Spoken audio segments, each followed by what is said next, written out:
¿Qué tal, queridos amigos? El caos está instalado ya en la órbita federal. La administración de López Obrador no es que lo digamos nosotros, es que los hechos lo pintan solo. Es verdaderamente desastrosa.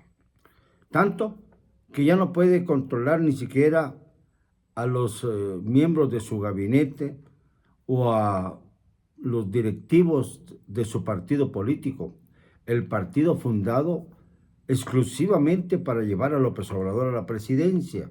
Se escindió del PRD para armar una estructura afín a una serie de poderes fácticos que le permitieron llegar a donde se encuentra. Ya van a cumplirse 4 años de su gestión. El 1 de diciembre comienza el quinto año. Y recuerden ustedes que este periodo es de 5 años, 10 meses, lo cual nos indica que al día de hoy tiene el señor López Obrador 23 meses nada más por delante. Ya se chupó más de 2/3 de su gobierno. Esto quiere decir que las cosas pintan mal para la cuarta administración.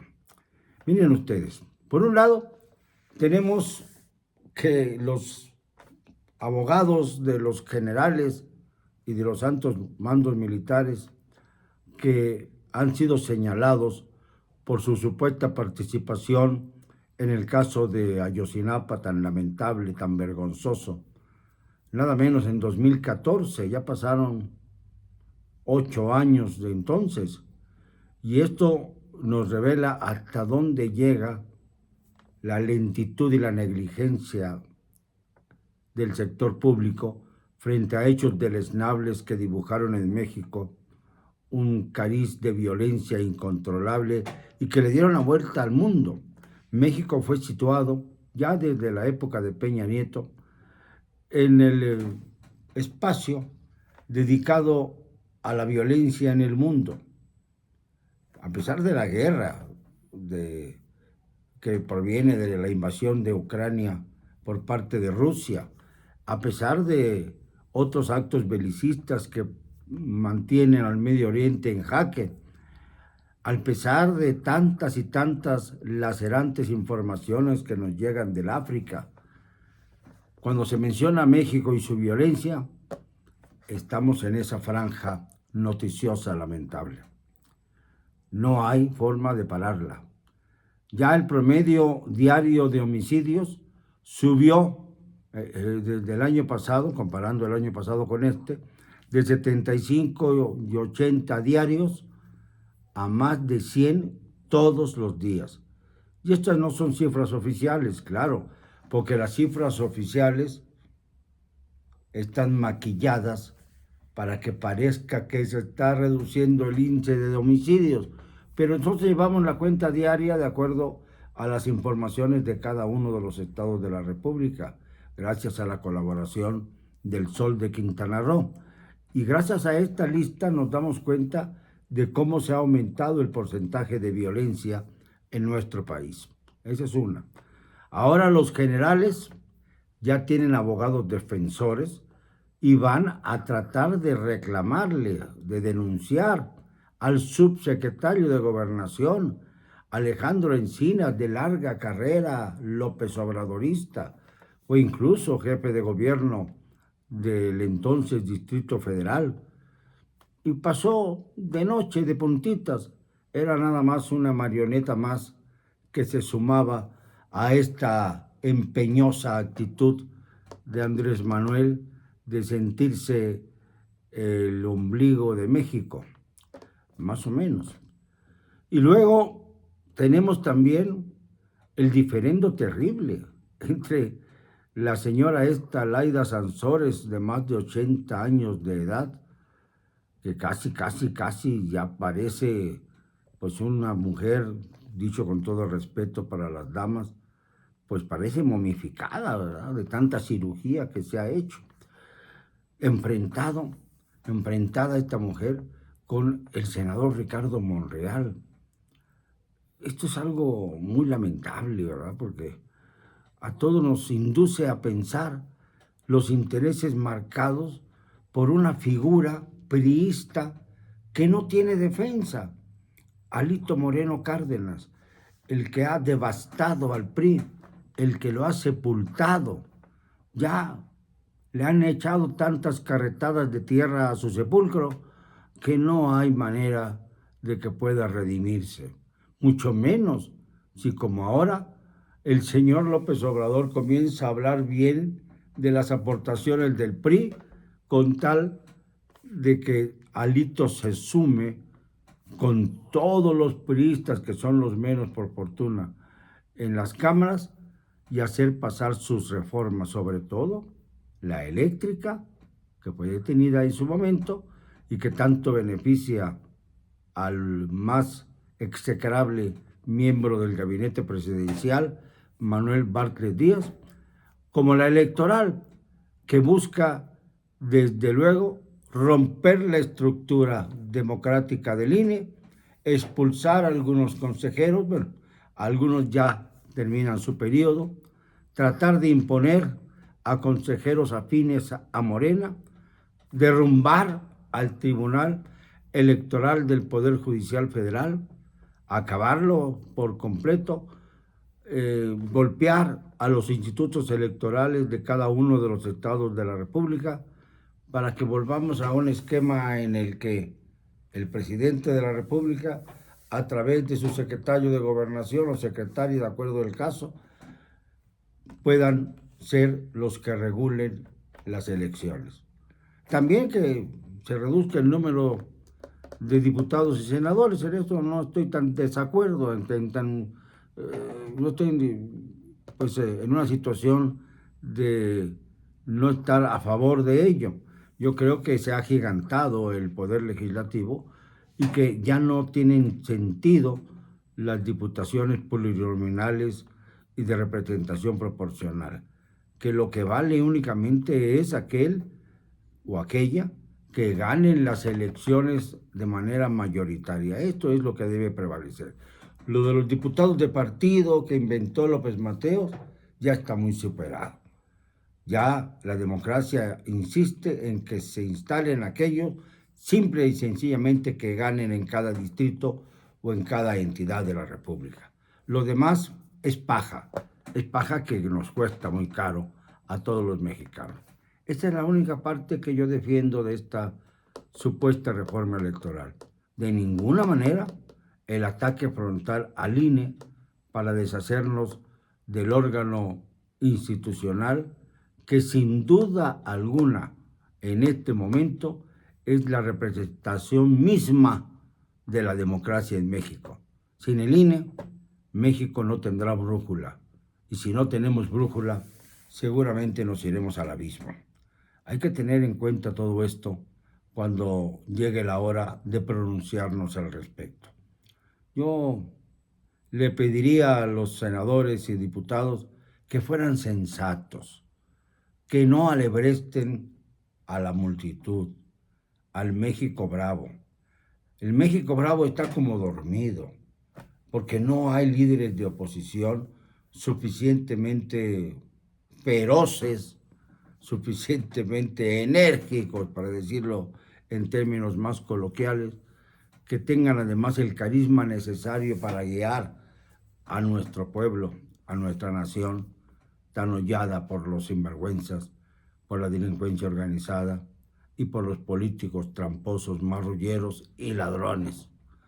Nunca la corrupción había alcanzado el nivel que hay ahora.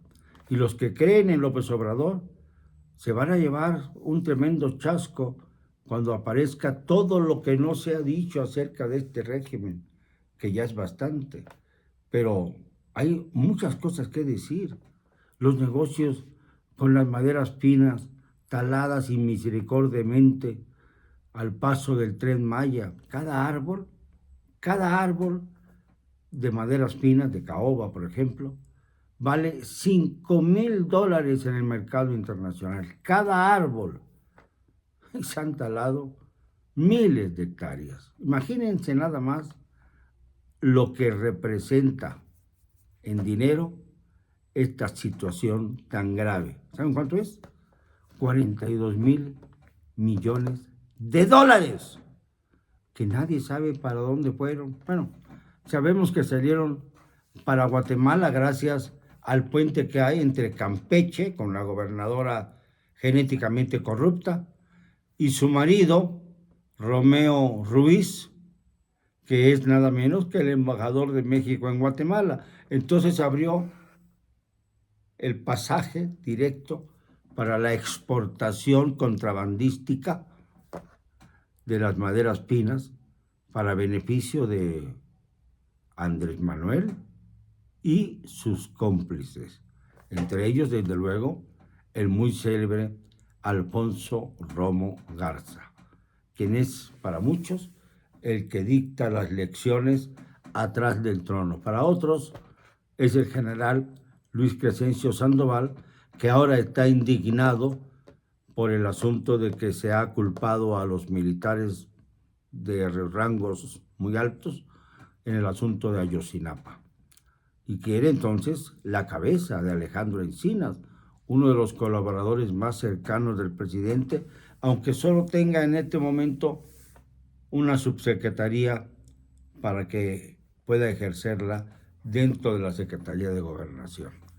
Es verdaderamente triste que esto haya llegado a este extremo. Por otro lado, comienzan los grandes juristas, tengo una carta de uno de ellos, a exhibir la podredumbre que se ha dado en el Poder Judicial y sobre todo en la Suprema Corte de Justicia, como consecuencia, lamentable consecuencia, de las idas y venidas de Arturo Saldívar Lelo de la Rea, que afortunadamente pues ya le quedan muy pocos días, muy pocas semanas para estar adelante como presidente de la Suprema Corte. Ya no podrá ser, porque no quiso ni siquiera entrometerse en el debate de si podía o no prorrogar su presencia en la Suprema Corte, porque se dio cuenta que era un experimento para que Andrés Manuel midiera hasta qué grado podría él hacer lo mismo con la presidencia de la República. Pero ojo, este caos que se está formando en el país, por todos lados, por todos los sitios, entre los poderes, llega al extremo de que el presidente le dice a los gobernadores de los estados que no han votado a favor de la militarización, más bien a los congresos de los estados, porque ellos son los que deben afirmar o no si pasa o no esta ley de militarización, dejando a los militares en las calles en funciones de policía. Pues resulta que ya el señor López IV decidió por sus propios derechos que cree él tener, que va a castigar a las entidades en donde los congresos no hayan favorecido el modelo militarizado de Andrés Manuel López Obrador. A ese grado de autoritarismo absurdo está llegando quien además es autoritario, pero también está sometido a otros poderes. Al poder del ejército, al poder del crimen organizado, al poder de su propio gabinete, que ya no lo obedece como podría esperarse, que empieza a moverse trastocando la ley, porque al sentirse corcholatas, los principales cuadros políticos de López Obrador se han diversificado, se han dividido. Esto lo ha hecho muy bien López, ¿eh? Dividir es exactamente la mejor función que ha ejercido desde que fue presidente de la República.